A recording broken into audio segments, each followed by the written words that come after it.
2014 చంద్రబాబు నాయుడు ఎక్కినప్పుడు రైతు రుణమాఫీ అన్నాడు. రైతు రుణమాఫీ 1,50,000 అన్నాడు. తీరా వచ్చేసి 3 సంవత్సరాలు ఇవ్వగలిగాడు, 2 సంవత్సరాలు ఇవ్వలేకపోయాడు. ఆయన మాటలో కరెక్ట్గా స్టడీ ఉండదు. ఇప్పుడు జగన్మోహన్ రెడ్డి తర్వాత వచ్చాడు. ఆయన కరోనా టైంలో ఆక్సిజన్ కానీ గవర్నమెంట్ హాస్పిటల్లో సప్లై చేశాడు. పేషెంట్లు, కరోనా పేషెంట్లు కూడా ఇబ్బంది పడలా. నాకు తెలిసినంత మట్టికిలో నేను చూస్తున్నాను, పేషెంట్లను కూడా చూశాను, బాగానే చూస్తున్నారు అన్నారు. దాని వరకు ఓకే. ఇప్పుడు చంద్రబాబు నాయుడు కూటమి ఏర్పడింది, వచ్చారు. వచ్చిన తర్వాత సూపర్ 6 అనేది జగన్మోహన్ రెడ్డి అప్పులు చేశాడు అన్నాడు. ఆల్రెడీ అప్పులు అనేది అందరికీ తెలిసిందే, ప్రతి ఒక్కడికి తెలుసు. సంక్షోభంలో ఉంది ఆంధ్ర రాష్ట్రం. అది ఇవ్వటమే సోనియా గాంధీ తప్పు, అది నాశనం అయిపోయింది, దాన్ని వదిలేసేయండి. అయిపోయింది కాబట్టి చేసేది ఏం లేదు. కానీ ఇప్పుడు ఈ కూటమి ప్రభుత్వానికి తెలుసు మనం 6 పథకాలు ఇవ్వగలుగుతున్నాము అంటే అది మనకి సాధ్యపడదని వాళ్ళకి తెలుసు. ఏదో రకంగా మభ్యపెట్టి ఏదో రకంగా ఊరిన నోటి మాటలు చెప్పడమే కానీ ఆత్మ నుంచి దీన్ని చేయగలము అనే మాట వాళ్ళలో లేదు. అది పబ్లిక్గా మాబోటాడు. అటు టీడీపీని చూసాం, వైసీపీని చూసాం, కాంగ్రెస్ని చూసాం. ఇవన్నీ స్టడీ చేసుకుంటే నా అనుభవంలో నేను దాదాపు నందమూరి తారక రామారావు 1943లో పార్టీ పెట్టినప్పుడే నేను ఫస్ట్ ఓటు రామారావుకే వేసా. నా ఓటు పుట్టినప్పుడు ఆయన్ని చూశాను, రాజశేఖర రెడ్డిని చూశాను.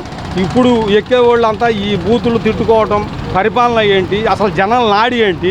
ఒక 5-6 ఇప్పుడు జగన్మోహన్ రెడ్డి అయినా ఒక 5-6 సలహాదారులను పెట్టుకున్నాడు. ఆ సలహాదారుల మీద ఆధారపడకూడదు. వీళ్ళు చేసేది ఏంటి, జన నాడి ఎలా ఉంది ఆయన తెలుసుకోలేకపోయాడు. అందుకనే అతనికి కొంచెం ఇబ్బంది పరిస్థితులు ఏర్పడినాయి. ఆయన చేస్తున్నాడు, చేయగలుగుతున్నాడు, కానీ వీళ్ళ మాటలే వింటున్నారు. కానీ అసలు కింద నుంచి వచ్చే జనాన్ని అసలు వీళ్ళ నాడి ఏంటి అనేది రెడ్డి గారు కనిపెట్టలేకపోయాడు. అది కూడా ఆయనకి తెలుసో తెలీదో. భూ సర్వేలు అన్నాడు, భూ సర్వేలు కరెక్ట్గానే చేశాడు, కాదని అంటలా. కాకపోతే ఏంటంటే మనం జనం బొమ్మ తిప్పితే అవ్వదు, ఆత్మలో ఉండాలి జనానికి. వీడు చేస్తున్నాడు, ఈ బొమ్మ అనేది గుండెల్లో ఉంటుందే తప్ప రాళ్ల మీద పాస్బుక్కుల మీద వేయటం అనేది అంత కరెక్ట్ కాదు నా ఉద్దేశంలో. అది కానీ నాకుండదు ఎకరం భూమి. ఎకరం భూమికి కూడా ఇవాళ నేను మండలానికి వెళ్తే నానా ఇబ్బందులు పెడతారు. 10,000 15,000 ఇస్తా, అవుద్దా? అవ్వదు. అందుకనే ఆయన చేసింది అది మంచి పనే. దాన్ని ఏం చేశారంటే టీడీపీ వాళ్ళు మొన్న పోయిన ఎలక్షన్ 2024 ఎలక్షన్కి దాన్ని ప్రాపకాండం చేశారు. ఒక అధికారిని పెడతారు, ఈ భూములను జగన్మోహన్ రెడ్డి లాక్కుని తాకట్లు పెట్టేసేస్తాడంట, నీ పొలం కూడా అని చెప్పి వాళ్ళు ప్రాపకాండం చేశారు. అది కరెక్ట్ కాదు. ఎందుకంటే అయినా ఈ నెట్ట కరెక్ట్ కాదంట. జనాల రైతులు, చిన్నకారు బడుగు బలహీన వర్గ రైతులు ఏం చేశారంటే ఇది చెప్పేది ఎందుకంటే మనోడు బొమ్మ కనపడుతుంది అక్కడ, నీ పాస్బుక్ మీద బొమ్మ అనేది కరెక్ట్ కాదు కదా. నా భూమి ఏంటి అనేది ఆయన జగన్మోహన్ రెడ్డి గారికి మనం చెప్పాల్సినంత ఇది కాదు. చెప్తున్నాను నేను, అది వేయకూడదు, గవర్నమెంట్ సింబలే ఉండాలి. ఆయన చేసిన పొరపాట్లు కొన్ని ఉన్నాయి.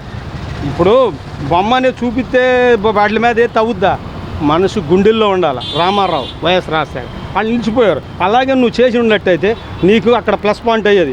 రైతులు కూడా నిన్ను మొన్న దెబ్బతీశారు, నాకు తెలిసిన విషయం అది.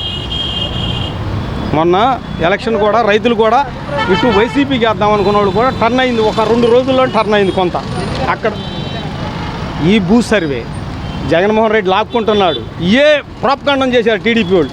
నా పోటోడు అబ్జర్వేషన్ చేశా, అసలు ఏంటి ఇది లాక్కోవటం ఏంటి అంటే ఈయన కొండమెంటల్ 2-3 తప్పులు కనపడుతున్నాయి. రాళ్ల మీద, పుస్తకాల మీద అది కరెక్ట్ కాదు. సింబలే ఉండాలి. Government of the people, by the people. Government ప్రజల చేత, ప్రజల కొరకు, ప్రజల యొక్క ప్రభుత్వమే ప్రజాస్వామ్యం. అది కానీ అది కరెక్ట్ కాదు. రెడ్డి గారికి నేను చెప్పదలుచుకున్నది అది. ఆయన కూడా గమనించాలి, జనాలు నాడి తెలుసుకోవాలి. మా పాప కూడా ఇంటర్మీడియట్ చదివినప్పుడు 2 సంవత్సరాలు జగన్మోహన్ రెడ్డి గారు 14,000 15,000 పండి నేను లబ్ధి పొందాను. చంద్రబాబు టైంలో కూడా 3 సంవత్సరాలు అందిని రుణమాఫీ, నాకు 2 సంవత్సరాలు. ఆ తర్వాత తిరగబెట్టారు, జగన్మోహన్ రెడ్డి వచ్చాడు. మళ్ళీ ఇప్పుడు 24 కూటమి ఏర్పడ్డారు. కాకపోతే ఏంటంటే ఓటింగ్ శాతం అనేది జగన్మోహన్ రెడ్డికి ఉంది ఇవాళకైనా. ఆయన కూడా కన్ను విప్పు కలగాలి. ఈరోజు ప్రజల నాయకుడే, కాదని అంటల్లా, కానీ జనాల నాడి తెలుసుకోవాలి ఆయన. నేను ఆయనకి మనస్ఫూర్తిగా విజ్ఞప్తి చేస్తున్నా.